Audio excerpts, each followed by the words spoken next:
మనము ఏం లేకుండా వాటర్ ఏం లేకుండా మనం దీనికి కట్టేసిన తర్వాత మనం ఏం చదువుకున్నది ఏంది బుక్లో ఎక్సెస్ వాటర్ ఏమన్నా ఉంటే ట్రీస్ ఏం చేస్తాయంటే ఏది లీవ్స్ ద్వారా బయటికి పంపిస్తాయి. దాన్ని ట్రాన్స్పిరేషన్ అన్నాం.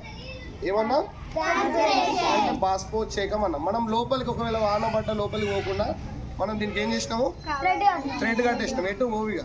ఇప్పుడు లోపల ఉన్న నీళ్లు మాత్రం కంప్లీట్గా ఈ మొక్క పంపించిన నీళ్ళే. అంటే ఎక్కడి నుంచి వచ్చినాయి? స్టెమ్ నుంచి. ఎవరు తీసుకొచ్చారు ఇక్కడికి? రూట్స్. ఇక్కడ చూడండి, గ్రీన్ కలర్. ఇగో ఇక్కడ వాటర్ కనబడుతుంది కదా, కనబడుతుందా?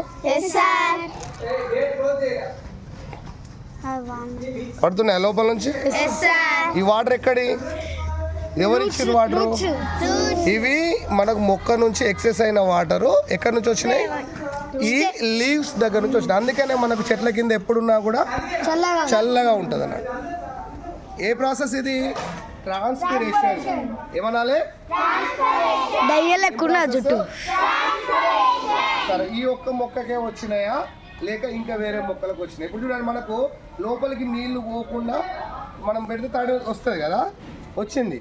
సో మనము లోపలికి నీళ్ళు పోయే అవకాశం ఉందా అంటే లేదు, హోల్ లేదు. ఇప్పుడు హోల్ అయితే కాలే. ఇగో.